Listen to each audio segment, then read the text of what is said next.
Hi, good afternoon. Today we have Dr. Lim Mm. with me. Hi, Dr. Lim. Hi, good evening, Hi, everybody. good Hello. afternoon. Okay, so this coming webinar for our August webinar live session will be by Dr. Lim, and he's going to talk about I hate glasses, which is this. All right, Mhm. how are we going to get rid of glasses? And I think today we're going to talk about the topic Mm. on the vision correction alternatives beside the glasses and contact lenses. So, Dr. Lim, you can share with us a bit more, like what are the alternatives that is available? All right, that is, options that the patient can choose from. Okay, sure. Okay, if I'm sure many people they don't really like to wear glasses, and the same also goes for contact lenses.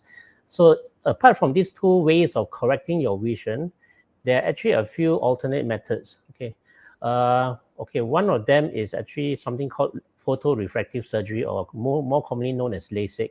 Mm. Others would include actually implantation of intraocular lenses in the eye itself.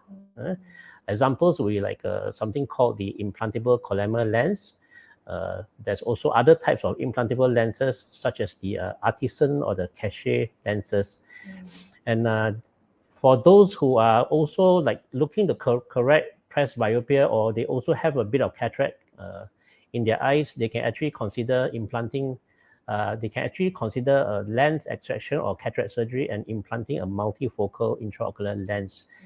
So these are, I would say, these are the ways that you can go about if you are looking for option free glasses free options. I Mm. see.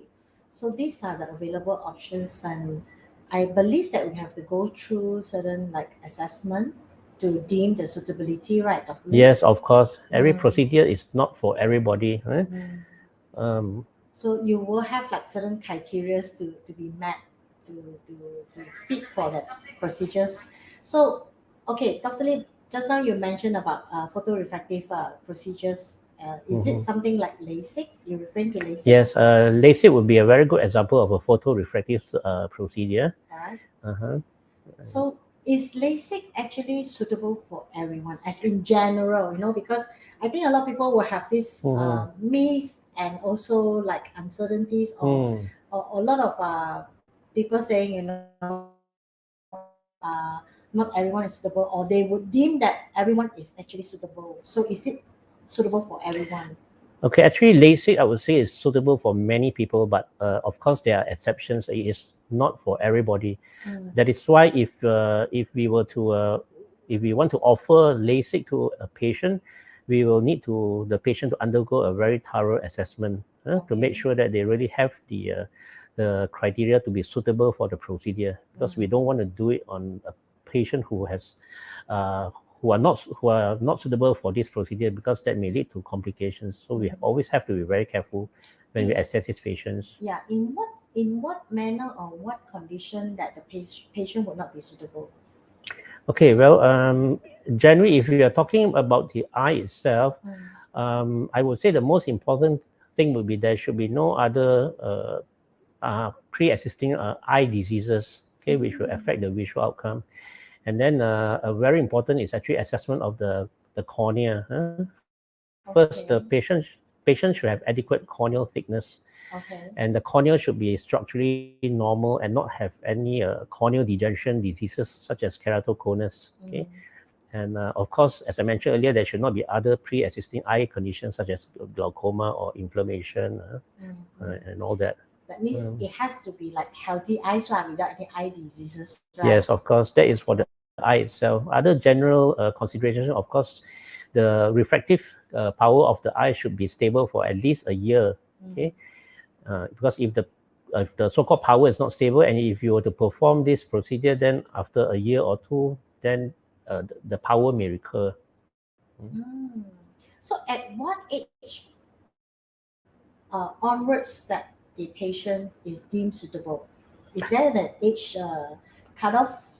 Okay, I would say the earliest would be 18 years old. Mm-hmm. Also bearing in mind the earlier the criteria that the refraction should have been stable for at least a year. Mm-hmm. Mm. Mm-hmm. Okay. So we have one question actually from Michael. If I Mm. can't do LASIK, then what else can I go for? So just now, Dr. Lim, you have actually given us two other options. Yes. So probably can you just elaborate a bit more, so that we can explain to Michael, like what would be the other options beside LASIK? If let's say this person is not suitable for LASIK.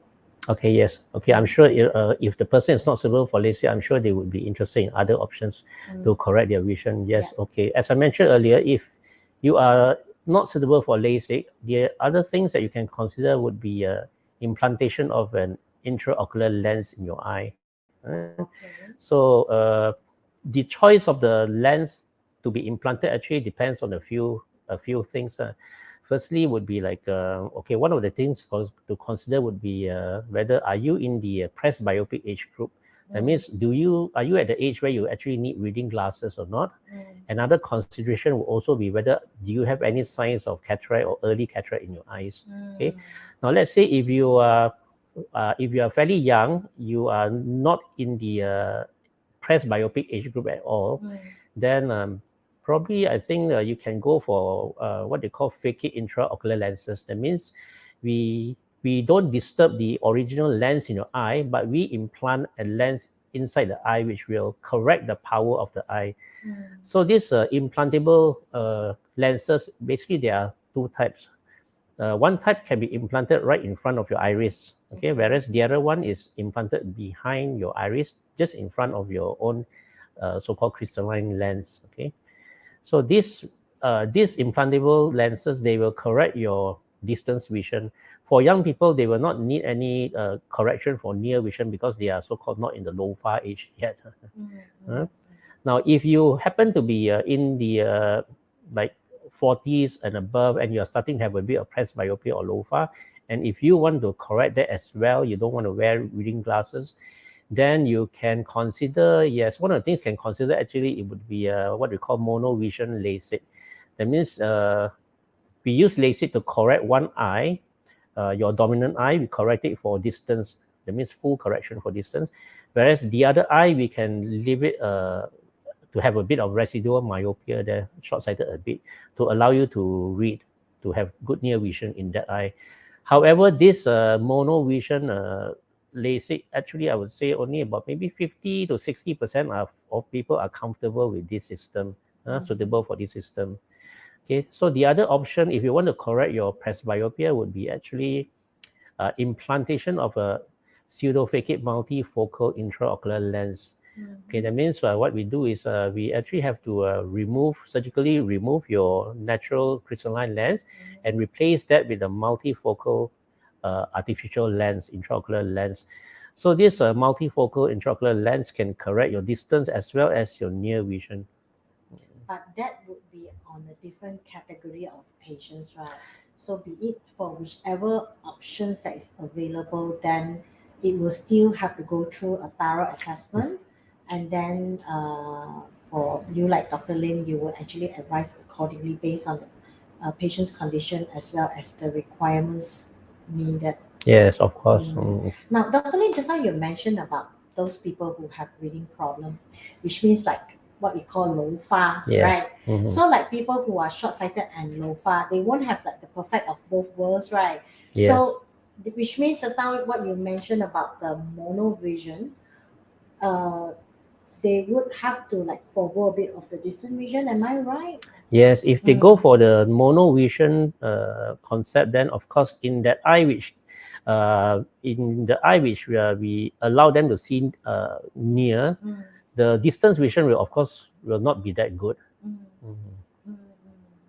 But that would able to tell, I mean, the patient during the assessment, you actually would let the patient try out. Yes, of course. If we were to offer this option to the patient, we'll need to assess them properly. We'll use lenses to create the refractive situation where there's monovision, and we'll need to see whether the patient can actually adapt to it, whether they feel comfortable with that kind of visual system. What about those patients who just purely have LOFA? They don't have like, they're not short-sighted. They have good distant vision. They don't have astigmatism and just pure LOFA, and they hate their glasses so much. I mean, there would also be options for these people, right? Well, yes, there are options as well.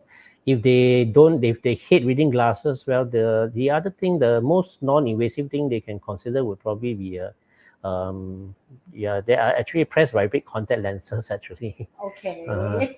But of course, if they don't want to use contact lenses as well, then I would say probably the most suitable would be actually well, they can be assessed for suitability for what I mentioned just now, the monovision LASIK, Okay. or they can consider the multifocal intraocular lens implant.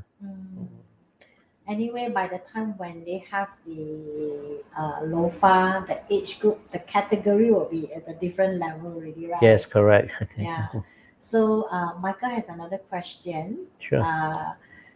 If someone has more than one problem, that means like short sight and astigmatism, can actually LASIK correct that at the same time? Yes, of course, LASIK can correct astigmatism as well, maybe up to like 5 to 6 diopters. So it's not a problem. But I think like what you say just now, it solely depends on the suitability and whether the patient will be fit for the procedures. Yes, of right, course, Dr. Lim? every patient has to be assessed separately. Okay, so thanks for the sharing. I believe we're going to have more of another 2 more sessions prior to the live webinar on the 19th of August, which is next Thursday. So for those who are interested to find out how you want to get rid of your glasses safely, all right, so you can join us at our live webinar on the 19th of August, which is next Thursday at 8:30 p.m. If you click on the link, all right, you can register and join us via Zoom, whereby you can have a direct interactions with Dr. Lim, or you can actually join us at our Facebook live session as well, where you only able to put in your questions via the chats. So not forgetting, for all attendees on the webinar days will actually entitled for a free eye screening by Dr. Lim, okay, as well as a consultation with Dr. Lim. So click the link now, join us, all right, and not forgetting to like our Facebook and our Instagram and our as well as our YouTube page as well. Okay. So thank you, Dr. Lim. Okay, So thank you we very will much. see you again. We will have more sharings by Dr. Lim on this topic. I think it will be quite interesting to find out a bit more, whereby you can elaborate a bit more on how Yes, can sure. we get rid of our glasses. So thanks, Dr. Lim. Thank you very much. Thank Thanks you. for Be attention. safe. Take care, everyone. Okay, bye bye, everyone. Bye-bye. Bye-bye.